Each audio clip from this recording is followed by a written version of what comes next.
नमस्कार दोस्तों, आरती सौरभ सहदेव चैनल पर आपका एक बार फिर से स्वागत है। तो आज हम फिर से लेकर आए हैं आपके लिए एक नई कहानी। तो आज की कहानी है हमारी रंग में भंग डालना। तो चलिए दोस्तों, कहानी को हम शुरू करते हैं। एक बार जंगल में पक्षियों की आम सभा हुई। पक्षियों के राजा गरुड़ थे। सभी गरुड़ से असंतुष्ट थे।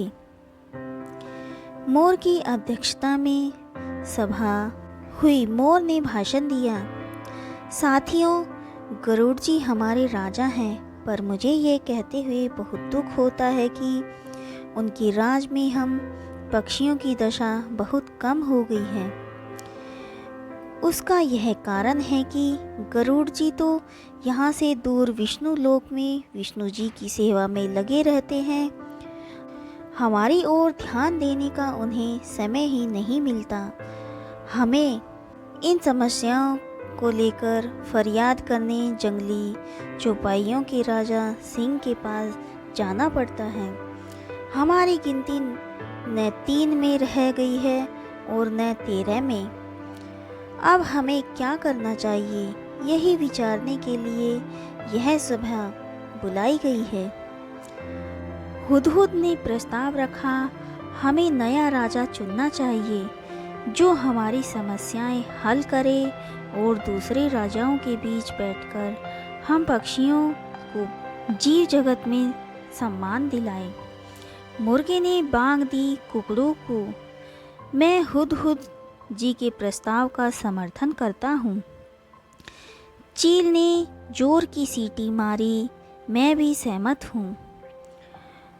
मोर ने पंख फैलाए और घोषणा की, तो सर्वसम्मति से तय हुआ कि हम नए राजा का चुनाव करें, पर किसे बनाएं हम राजा। सभी पक्षी एक दूसरे से सलाह लेने लगे। काफ़ी देर के बाद सारस ने अपना मुंह खोला, मैं राजा पद के लिए उल्लू जी का नाम पेश करता हूँ।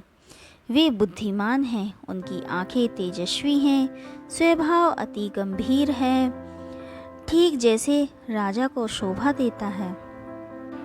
हार्नबिल ने सहमति में सिर हिलाते हुए कहा, सारस जी का सुझाव बहुत दूरदर्शितापूर्ण है। यह तो सब जानते हैं कि उल्लू जी लक्ष्मी देवी की सवारी है। उल्लू हमारे राजा बन गए तो हमारा दारिद्र्य दूर हो जाएगा। लक्ष्मी जी का नाम सुनते ही सब पर जादू सा प्रभाव हुआ। सभी पक्षी उल्लू को राजा बनाने में राजी हो गए। मोर बोला, ठीक है, मैं उल्लू जी से प्रार्थना करता हूँ कि वे कुछ शब्द बोले। उल्लू ने घुराते हुए कहा, भाइयों, आपने राजा पद पर मुझे बिठाने का निर्णय जो किया है उससे मैं गदगद हो गया हूँ। आपको विश्वास दिलाता हूँ कि मुझे आपकी सेवा करने का जो मौका मिला है मैं उसका सदुपयोग करते हुए आपकी सारी समस्याएं हल करने का भरसक प्रयत्न करूँगा। धन्यवाद। पक्षीजनों ने एक स्वर में उल्लू महाराज की जय का नारा लगाया। कोयलें गाने लगी। चील जाकर कहीं से मनमोहक डिजाइन वाला रेशम का शाल उठाकर ले आई, उसे एक डाल पर लटकाया और उल्लू उस पर विराजमान हुए। कबूतर जाकर कपड़ों की रंग बिरंगी लीरें उठाकर लाए और उन्हें पेड़ की टहनियों पर लटकाकर सजाने लगे। मोरों की टोलियां पेड़ के चारों ओर नाचने लगीं। मुर्गे व शुतुरमुर्गों ने पेड़ के निकट पंजों से मिट्टी खोद खोद कर एक बड़ा हवन तैयार किया। दूसरे पक्षी लाल रंग के फूल ला लाकर कुंड में ढेरी लगाने लगे। कुंड के चारों ओर 8-10 तोते बैठकर मंत्र पढ़ने लगे।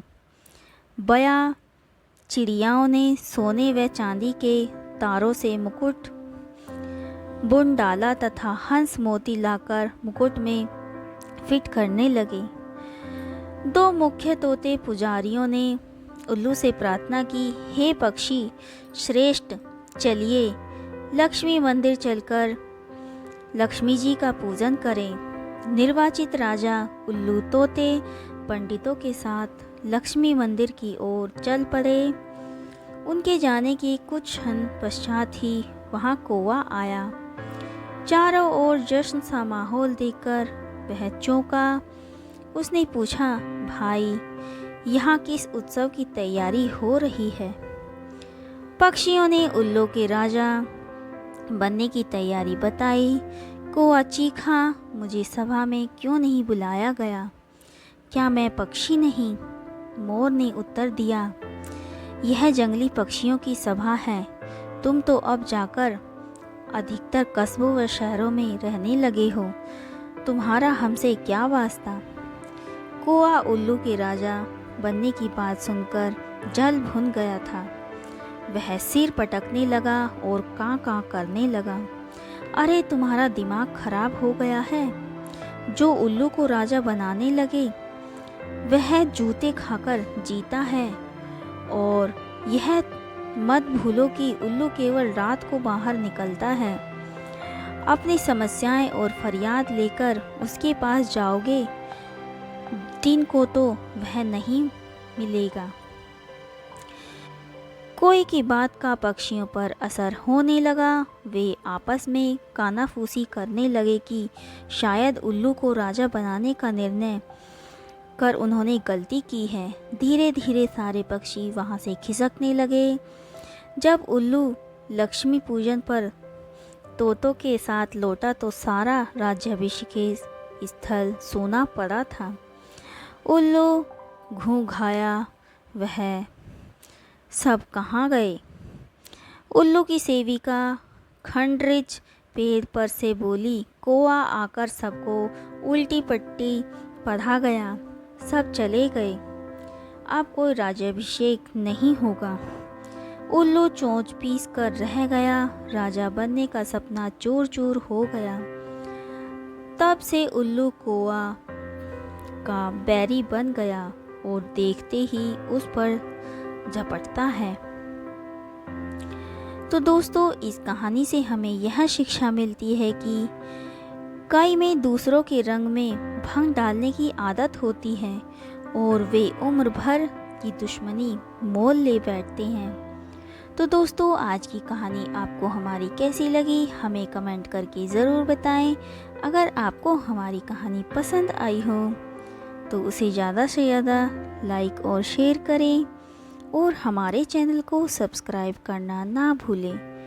धन्यवाद।